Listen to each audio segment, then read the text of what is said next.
안녕하십니까. 발질환 무엇이든 물어보세요. 이우천입니다. 지금 이제 제가 동영상을 많이 만들어 놔가지고 지금 오늘 말씀드리는 것도 전에 같은 비슷한 내용들이 있습니다. 그런데 조금씩 변하는 것이 있어서 또 제가 그냥 만든 것보다도 다른 분들이 얘기하는 것이 조금 다른 점이 있기 때문에 근거 자료를 가지고서 참고 문헌이 나오면은 그걸 갖고 하나씩 최근까지 정리된 거를 한 번 다시 정리해서 말씀을 드리려고 이런 동영상을 새로 만들고 있습니다. 지금 오늘 이 말씀드릴 거는 아킬레스건에 통증이 있는 경우, 그 중에서도 비부착부에 통증이 있는 경우에 어떻게 할 것이냐, 이제 그걸 말씀을 드려보겠습니다. 이것이 발의 MRI고요. 여기 뒤꿈치뼈고, 이게 아킬레스 힘줄이 이렇게 있습니다. 그리고 여기에 붙어 있습니다. 아킬레스 힘줄이. 아킬레스 힘줄의 통증은 크게 붙어 있지 않는 부위, 이 힘줄 자체에 병이 생기는 경우와 붙어 있는 근처, 이 부위에 통증이 생기는 걸로 크게 두 가지로 나눌 수 있습니다. 그래서 이거는 아킬레스 힘줄이 이 부위에 힘줄 자체에서 병이 있을 때 어떻게 치료를 할 것이냐, 이런 걸 말씀을 드리겠는데, 아킬레스 힘줄이 아플 때 그거를 그냥 보통 학술적으로 말할 때는 아킬레스건 병증이라 그럽니다. 그래서 이걸 이제 수술하지 않고 치료하는 방법을 먼저 말씀을 드려, 여러 가지가 있는데 그런 거를 이렇게 소개를 한 거를 정리해서 말씀을 드리면, 신장성 운동, 뭐 스트레칭도 되겠고, 스트레칭 중에서도 좀 이제 이것이 보통 여기에 있는 이 그림이 보통 스트레칭에서 이 부분에 이 부분에 아킬레스 힘줄을 늘리는 것인데, 이게 가장 기본적인 방법이 되겠고, 또 이따 보여드릴 게 있습니다. 체외 충격파, 이런 거 많이 하죠. 체외 충격파, 혈소판 풍부혈장, PRP라 그러는 겁니다.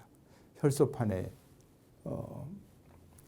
혈액 중에서 혈소판을 추출해서 이제 하는 게 있고, 증상이 오래되지 않은 경우에는 일반적으로 이런 수술하지 않고 치료하는 경우에 있어서 여러 가지 문헌들을 다 정리를 해서 봤더니 종합적으로 증상이 오래되지 않은 경우에는 약 90% 전후에서 성공적이다.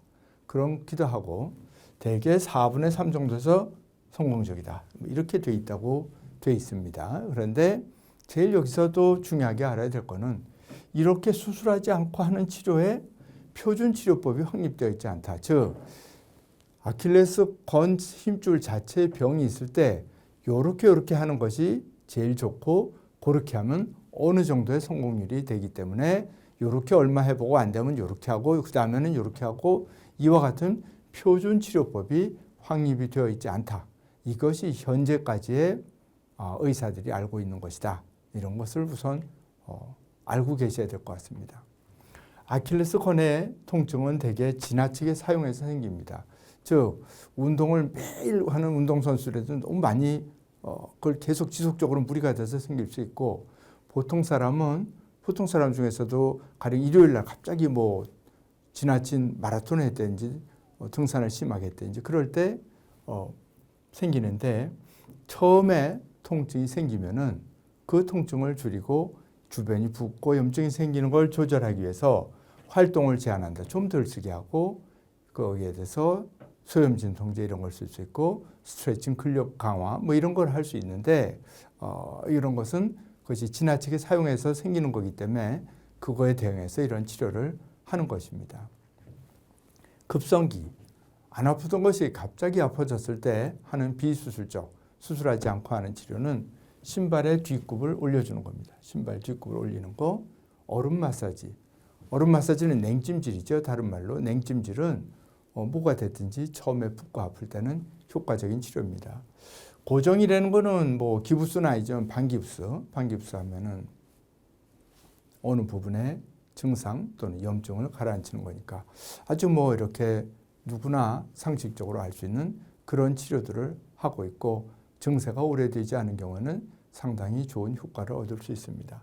그래서 이제 그 스트레칭 중에서도 여기에 아킬레스 힘줄에 하는 스트레칭을 신장성 운동 또는 편심성 운동 이런 말을 하는데 이게 제가 지금 제 책에 원래 썼던 사진인데 그 원판을 제가 못 구해서 책을 찍다 보니까 사진이 좀 안 좋은데 설명드린 데는 그래도 사진이 없는 것보다 나을 것 같아서 넣어봤습니다.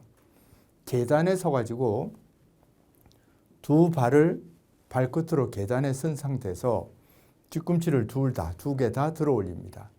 그 상태에서 가령 지금 이쪽 발을 스트레칭할 때 두 개 다 계단 끝에 두 발의 앞쪽이 있는 상태에서 뒤꿈치를 들어 올리고 그 상태에서 한 발을 굽혀서 들어 올립니다. 그러고서 그 상태에서 반대쪽 발을 밑으로 내립니다. 이와 같이 아까 그 보통 스트레칭 하는 거랑 좀 다른 방법이죠. 이렇게 돼서 체중으로 밀어내리는 겁니다. 그러면은 이 힘줄이 힘을 받으면서 이렇게 늘어나겠죠. 이렇게. 그래서 이런 특이한 스트레칭 방법을 아킬레스 건증에는 아킬레스 힘줄에 건염에는 이런 특이한 스트레칭을 하는 것이 좋겠다. 그것이 힘줄을 다시 형성하게 하는데 속에 섬유들이 재생하게 하는데 좋다.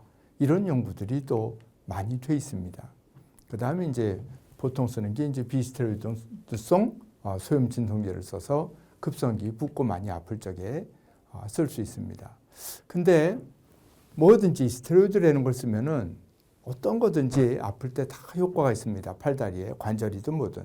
근데 그거를 아킬레스 힘줄에 놓으면은 역시 증세가 좋아지는데 그것이 힘줄 안에다가 스테로이드를 주사하면은 힘줄이 더 약해지는, 증세는 좋아지는데 더 약해져서 힘줄이 터질 수 있는, 파열될 수 있는 원인이기 때문에 힘줄 내에다가 스테로이드를 관절 내에 했다든지 이런 건 문제가 안 되는데 아킬레스 힘줄 자체에다가 스테로이드를 주사하는 것은 절대로 안 되겠습니다.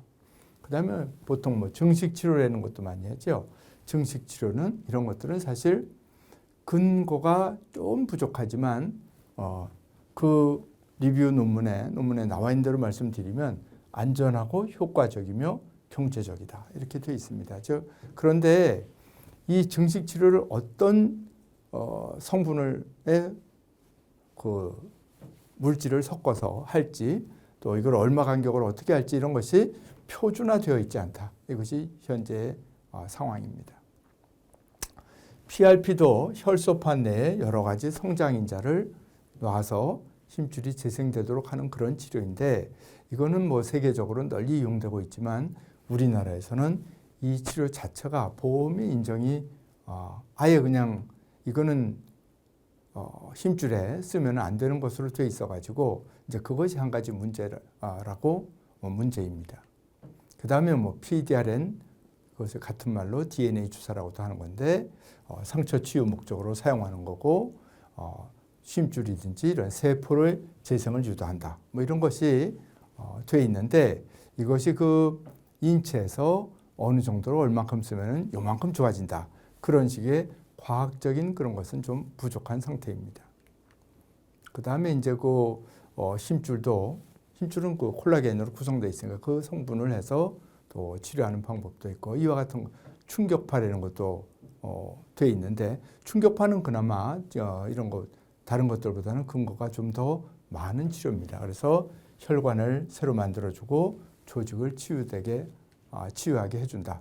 이런 방법이 또 되어 있습니다. 그래서 이러한 여러 가지 수술하지 않는 치료 방법들이 있는데 이러한 치료 방법들을 여러 가지를 다 해봐도 3개월 내지 6개월 정도 해봐도 증상이 호전되지 않으면 수술적 치료를 생각해 볼 수 있겠다. 그런데 지금까지 말씀드린 여러 가지의 수술하지 않는 치료가 요만큼 요렇게 치료하면 이렇게 좋아지더라. 이러한 표준 치료법이 아직 확립되어 있지는 않다. 그렇지만 덜렁 수술하긴 그러니까 이런 것들을 해보는 것이 현재 상황이라고 말씀을 드리겠습니다. 대단히 감사합니다.